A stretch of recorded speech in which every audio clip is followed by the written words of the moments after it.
Olá, vocês que me acompanham. Hoje eu estou recebendo mais uma personalidade aqui, é o professor Samarques, ele que é policial aposentado, político, ex-vereador da capital maranhense, e veio hoje aqui bater um papo comigo para falar sobre política. O cenário nacional hoje da política, em relação à história, ele que também é professor. Samarques, a gente pode fazer uma avaliação, uma comparação do cenário político nacional brasileiro em alguma época da história em que o país viveu? Sim, nós fomos vítimas, por exemplo, da gripe espanhola. E tivemos outras epidemias também no Brasil, mas com a quantidade de mortos como hoje, não há lembrança, historicamente falando, de um momento tão triste que eu tenho certeza que já ultrapassou, deve estar na casa aí dos 600 mil, porque tem naqueles casos da subnotificação, que com certeza ultrapassou 120 mil mortos, de casos de que a pessoa morreu com a síndrome respiratória e que foram consequentemente sepultadas em tempo hábil, seguindo o protocolo da Covid, evidentemente, situações que nunca oficialmente serão dados a serem divulgados, porque eles não vão fazer exumação de tanta gente, até pelo perigo da letalidade no caso desse vírus, que a quantidade de mutações que tem, eu acredito que só se equipare ao vírus da AIDS. Tá certo. Professor, partindo um pouco do cenário nacional e chegando aqui no cenário político municipal, você foi vereador da capital, está agora numa suplência, mas conhece muito, principalmente da situação da saúde hoje na capital maranhense. O que a gente pode falar em relação a isso, ainda que você esteve presente, né, no pleito, mas avaliando a gestão passada com a gestão atual? O que a gente pode destacar de uma para outra hoje? Na verdade, meu amigo Rogério, aos nossos telespectadores, eu sou primeiro suplente de 4 vereadores e primeiro suplente de 2 deputados federais. O prefeito Eduardo Braide, ele pegou a pandemia e merece aplauso de toda a população brasileira, porque São Luís hoje é uma situação de vanguarda na questão da vacinação em massa. Tanto o governo do estado como a prefeitura de São Luís tem feito bom trabalho em relação à Covid. Tem que ter esse processo, tem que ter uma propaganda maior, um processo de conscientização maior da população em ter que se prevenir dessa doença tão letal, tão perigosa, com esse vírus tão traiçoeiro.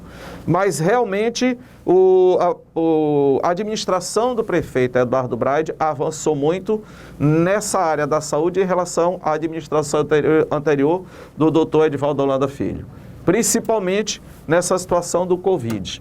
Nós temos que pensar direitinho que é necessário também a valorização dos trabalhadores da saúde.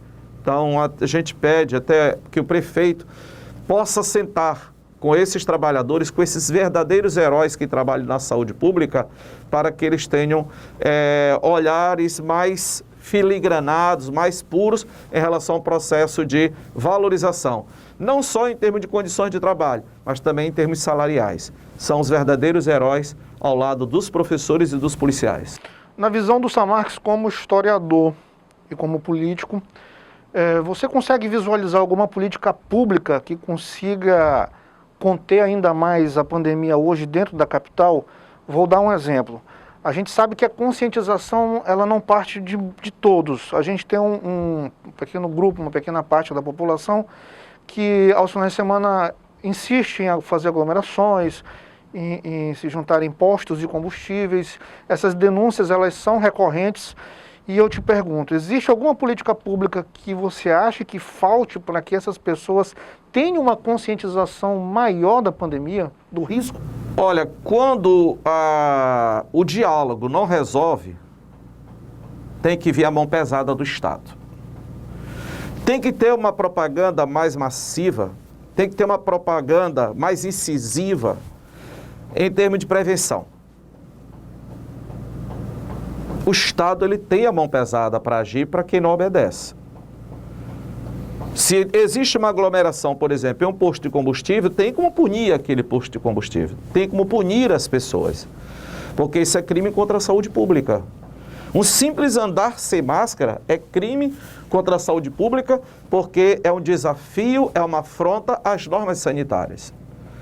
Então, essa propaganda tem que ser uma parte dessa política para ter que reduzir essa grande quantidade de casos de Covid que existe hoje entre nós. Por exemplo, agora os hospitais já estão novamente lotados, as UTIs praticamente lotadas. Por que isso? É uma terceira onda? Não tem dúvida que é uma terceira onda. Mas, se por acaso o Brasil tivesse adotado de maneira antecipada uma compra maciça de vacinas, no caso ano passado, nós estaríamos realmente numa situação privilegiada como hoje são os países ricos, a exemplo dos Estados Unidos.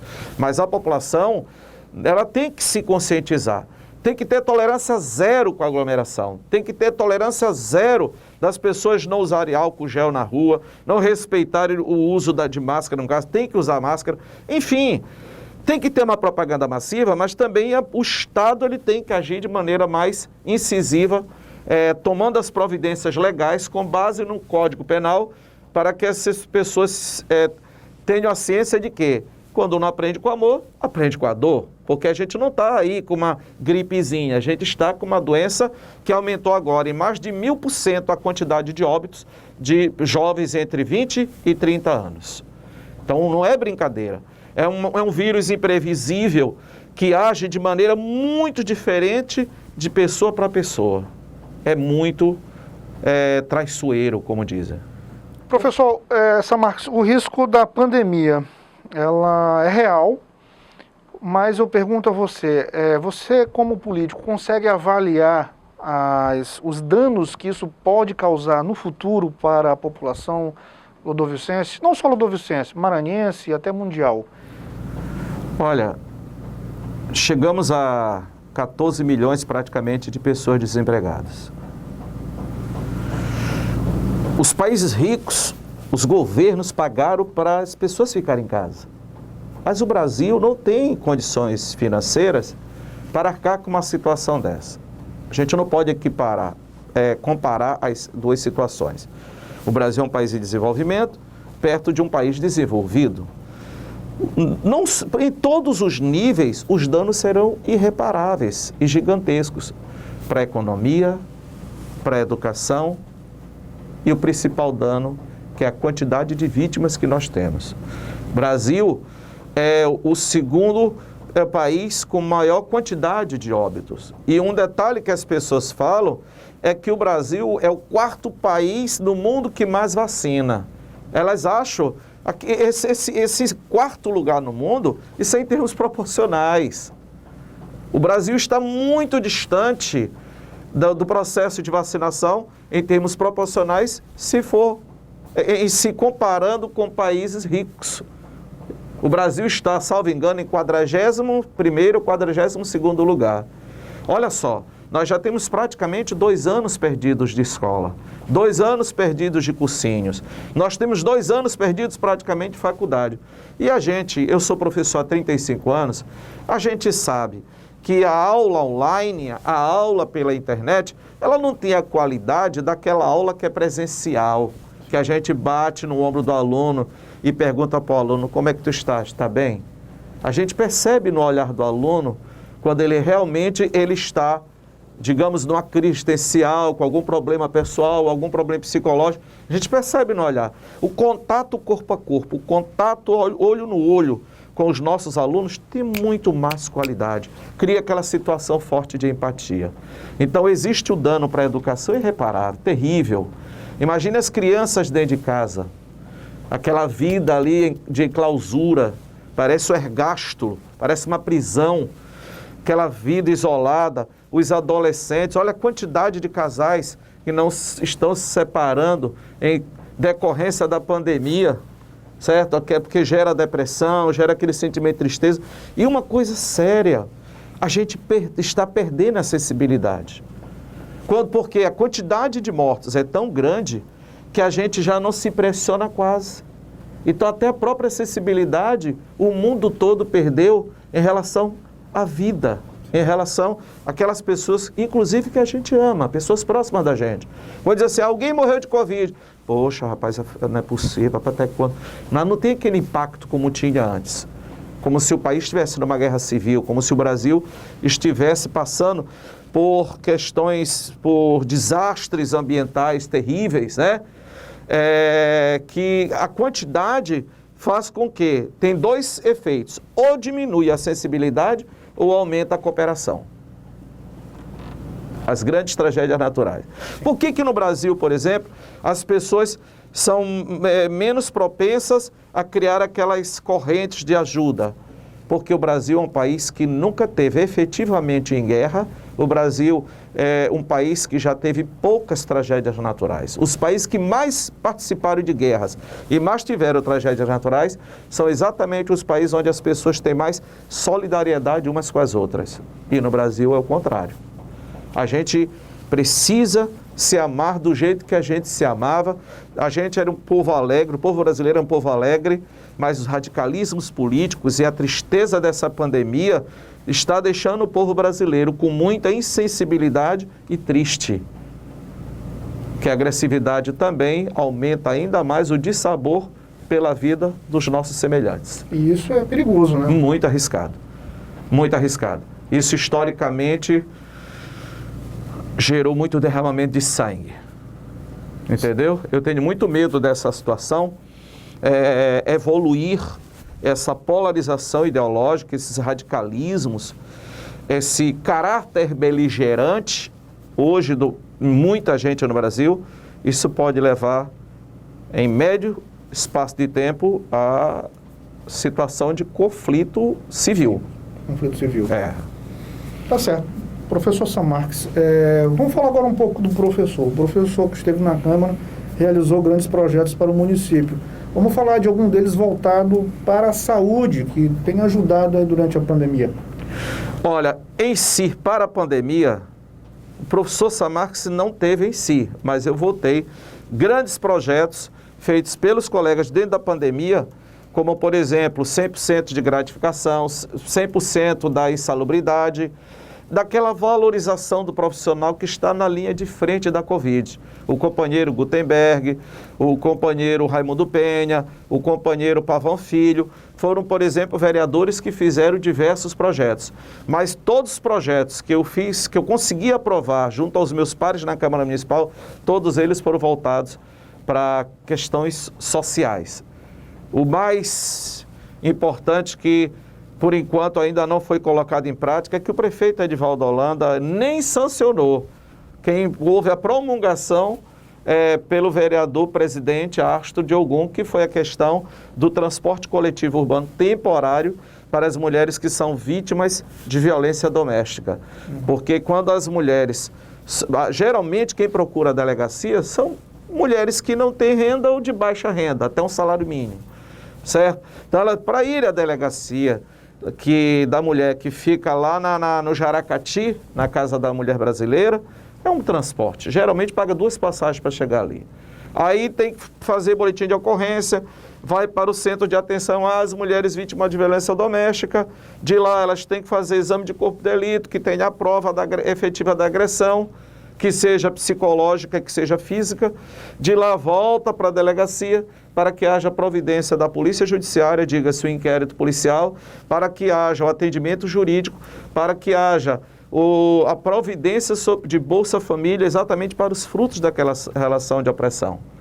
E também conseguir aprovar projetos em relação a transplante de medula óssea, certo? Que também ainda não foi colocado em prática. São entre as 9 leis que eu consegui aprovar na Câmara Municipal, esses 2 são de mais impacto social, realmente.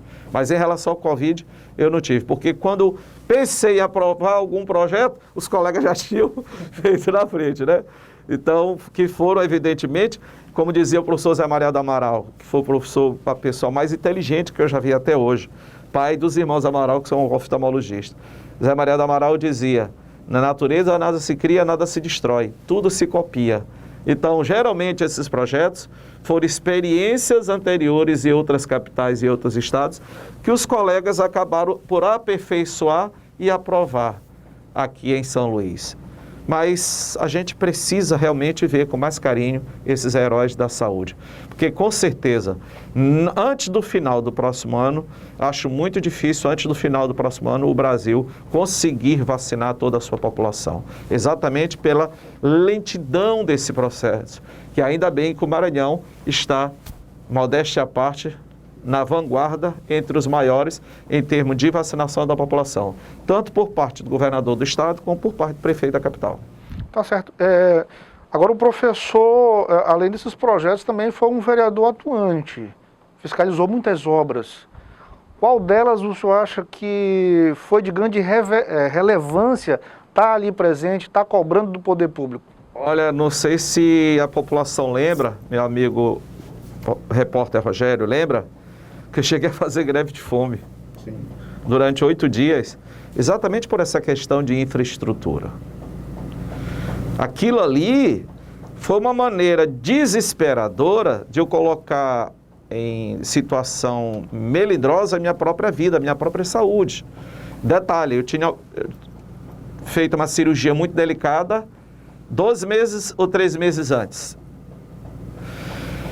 E aquilo ali era dizer, pelo amor de Deus, a cidade precisa de serviço, a cidade precisa de saneamento básico, precisa de água tratada, precisa de asfalto, a cidade precisa tratar das suas galerias, a cidade precisa ter uma roupagem de uma cidade que queira se arvorar enquanto grande capital, enquanto uma cidade verdadeiramente desenvolvida, que é o crescer a economia com qualidade de vida. E isso tem que passar também pelo saneamento básico, que não significa somente água tratada, mas é toda essa questão como asfalto, tudo que significa daquilo que é qualidade de vida para uma cidade. Educação, tudo. Tá certo. O professor Samarques tem algum projeto daqui por diante? Qual o projeto pessoal do professor agora? Olha, 90% de certeza eu estou advogando na área criminal, né? Que eu tenho um OAB faz muito tempo, mas eu era policial, era impedido de advogar. Aposentei há 4 anos atrás, aí eu entrei na vereança no vereador, é o que está mais perto da população, do povo, ali na periferia ali. Então as demandas são muito grandes, de coisas de primeira necessidade, mesmo da população. Então eu passei esses 4 anos sem advogar, tenho OAB muito antes, e agora eu fui liberado da minha OAB há uns 2, 3 anos atrás, né? E começando aí a advogar na área criminal. Agora, projeto político, 90% de certeza que Samarques vai pleitear aí o mandato de deputado federal. A gente não tem dinheiro, mas a gente tem a confiança das pessoas, a gente tem um carinho do aluno, do ex-aluno, do professor, do policial, do servidor público, do vizinho, do amigo. E eu voto consciente, que muita gente achou estranho aquela votação que eu tive 4.685 votos para vereador, gastando muito menos de 30 mil reais, e de repente eu disparei para 23.053 votos. Hoje eu não sou deputado federal por causa de 53 votos. Entendeu? Sou primeiro suplente de 2 deputados federais. Então, é muito provável, 90% de certeza que eu irei pleitear, mesmo sem dinheiro, né? Mesmo sem um poder monetário, poder financeiro, mas eu devo provavelmente pleitear uma das vagas aí com os outros companheiros da política, uma vaga no Congresso Nacional, na Câmara Federal, uma vaga de deputado federal. Com certeza eu deverei seguir por esse caminho. Permanece na mesma legenda ou pretende fazer novas alianças? Eu ainda estou pensando nessa situação, viu? Bastante pensando mesmo. Não sei. É algo que eu estou muito discutindo com os companheiros. Sim. Inclusive, todas as reuniões que eu participo, eu nunca vou só. Eu levo aquele pessoal que é minha base para olhar o que está sendo conversado. Para não dizer, olha, ele, entendeu, alguma negociata, alguma loucura, algum descalabro político, não. O professor Samarques teve uma votação muito alta, né? Para quem não investiu. Você considera esse índice de votação um valor que a população tem a você, um carinho? Eu vou fazer um comentário grosseiro, que me permitam, me perdoe. Eu sempre digo que tem duas maneiras de se ganhar na política. Uma delas é trabalho prestado à sociedade. A outra é bom não falar. Certo? Porque eu não estou aqui para ser a vestal da ética e da moral celestial. Mas o nosso eleitorado é o eleitorado consciente. Tá? É eleitorado consciente. Quando alguém chega para trabalhar, eu sempre digo assim, ó, não pago, não rola, não vou dar 100, 150 reais para ninguém, não. É você confiar. Não tem jeito. É como eu sempre dizia nos grupos, né?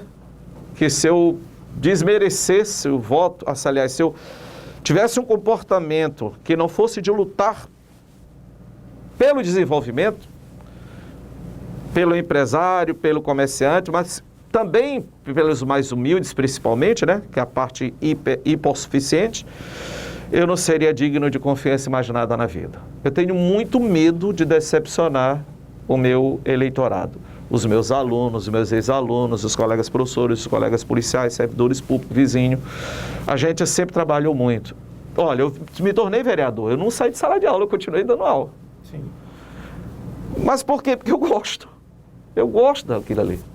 Eu gosto daquele contato, daquela brincadeira. A gente ensina brincando lá para o aluno. Às vezes, quando está na explicação mesmo, a gente fica sério, dá aquela rigidez. Mas Djavan, em uma das suas belas composições, ele tem uma frase belíssima: o cio vence o cansaço.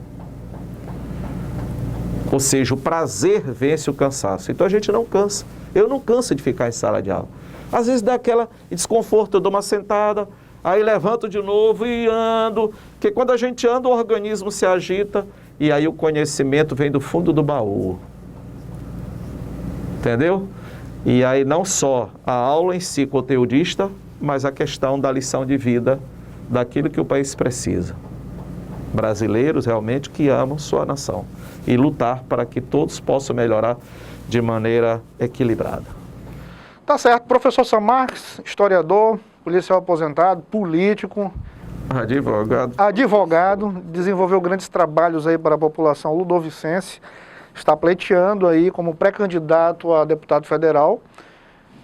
Desejo boa sorte ao professor, foi meu professor, e muito bom tê-lo aqui comigo, agradeço demais e deixo você livre para fazer suas considerações finais. Professor Sam Marques, fique à vontade.